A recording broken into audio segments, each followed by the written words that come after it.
Hello बच्चों, आज मैं मैथमेटिक्स का पीरियड लेकर आपके सामने आया हूँ और आज हम करेंगे एडवांस मैथमेटिक्स का एक टॉपिक होता है जिसे कहते हैं प्रोबेबिलिटी। हिंदी में कहते हैं प्रायिकता। तो उसे समझते हैं।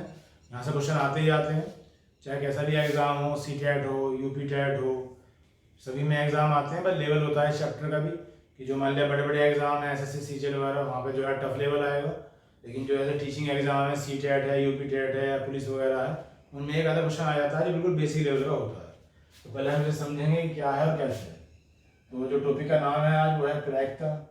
हिंदी में तो बोलते हैं प्रायिकता कह देते हैं और इंग्लिश में कहते हैं बच्चों प्रोबेबिलिटी।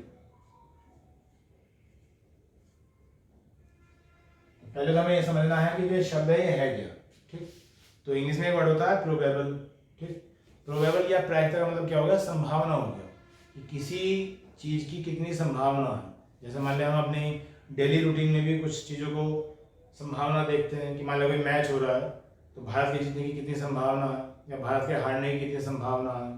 तो उसे ही हम क्या कहते हैं? प्रायिकता कहते हैं, यानी कि प्रोबेबिलिटी कहते हैं। अब सबसे पहले हमें यहाँ ये समझना होगा कि किसी भी चीज़ की या किसी भी घटना की जो संभावना है, जो प्रोबेबिलिटी है, वो कितनी हो सकती है। तो हमेशा ये 1 से छोटी होनी चाहिए। हमेशा ये 1 से छोटी होनी चाहिए। 1 से छोटी कैसे होती है? अगर मान लिया मुझे कोई चीज़ फ्रैक्शन में लिखनी है, यानी कि भिन्न में लिखनी है, अंश और हर में लिखनी है, तो अगर मैं ऊपर वाली संख्या छोटी लिख दूं और नीचे वाली संख्या बड़ी लिख दूं तो हमेशा 1 से छोटी होगी। कैसे? जैसे 2/3, 1/3, 1/2, 4/5, आप कुछ भी टर्म लिख सकते हैं।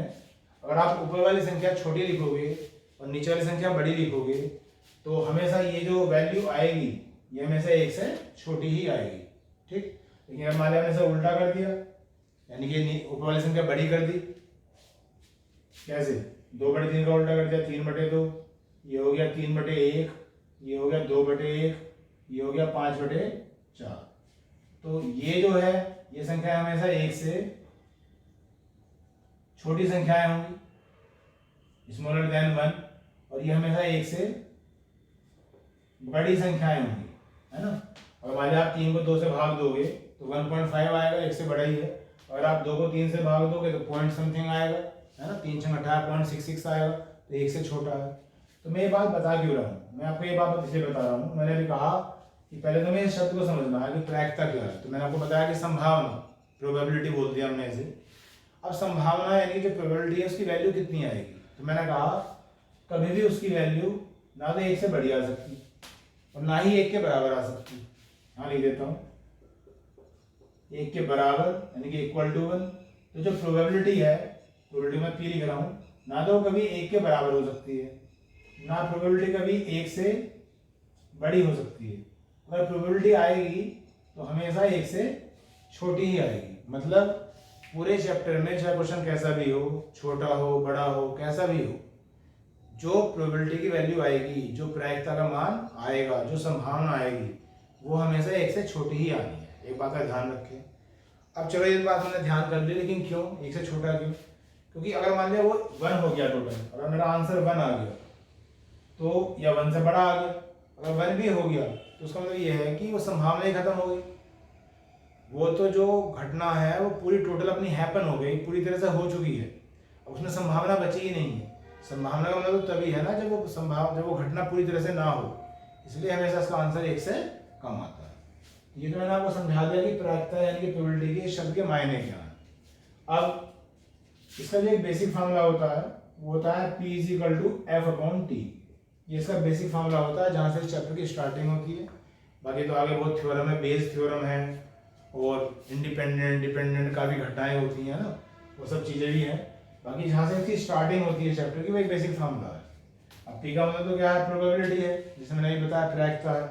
ये जो F है, F को हम बोलते तो है फेवरेबल, पहले मैं लिख देता हूँ, बाकी आप इन्हें याद करें या ना करें इसकी कोई जरूरत नहीं है। और T का मतलब हो सकता है टोटल।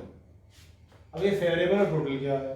तो जो भी आपको क्वेश्चन दिया जाएगा उसमें जितनी भी टोटल इवेंट बन रही होंगी वो कैसे बन रही होगी समझाऊंगा मैं, एग्जाम्पल दूंगा 1 2, तो वो तो आप नीचे लिख देंगे। तो टोटल मतलब ये समझ में आ गया।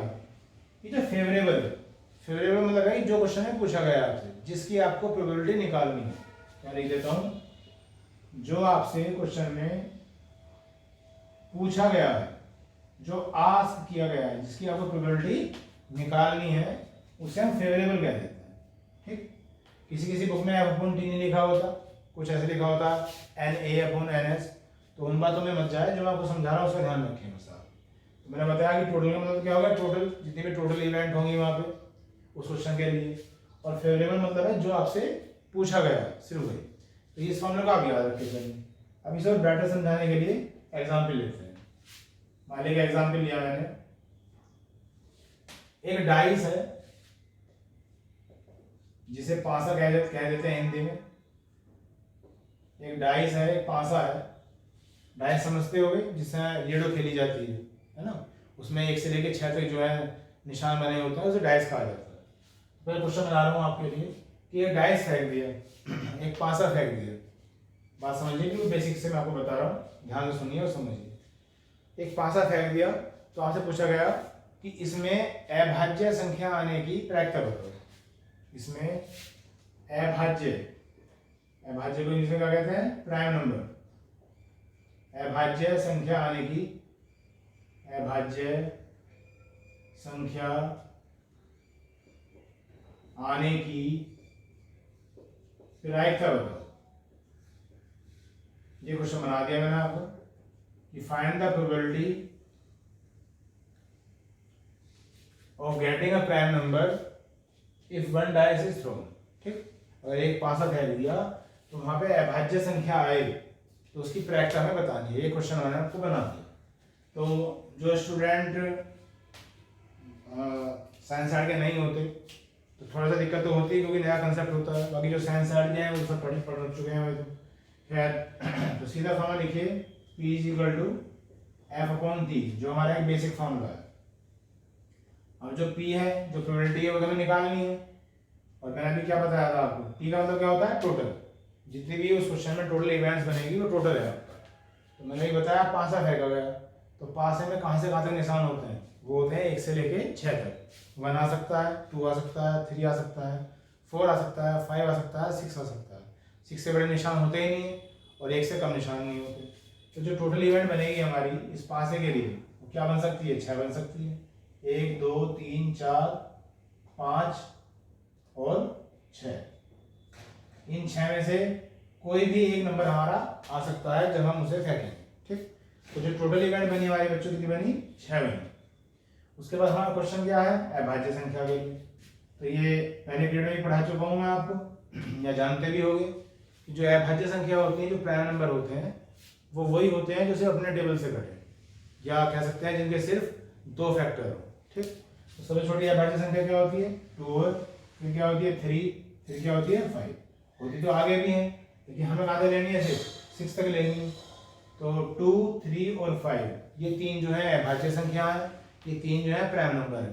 ठीक, अब ये काउंट कर लो कितने हो गए, 3 हो गए। इसे ऊपर लिख दें, तो ये F यहाँ लिख दिया। F का मतलब जो क्वेश्चन में पूछा गया है। अब इसे आप सोल्व कर दीजिए। तो 3 × 3 3 दूनी 6, तो क्या आ गया, 1/2 आ गया। तो ये आंसर आ गया। इसका मतलब ये होगा कि अगर हम एक पासा फेंक दें, एक डाइस फेंक दें, तो उसमें जो अभाज्य संख्या आएगी उसके आने की जो संभावना है, उसके आने की जो प्रायिकता है, उसके आने के जो चांसेस हैं, उसके आने की जो प्रोबेबिलिटी है, वो कितनी है, 1/2 है।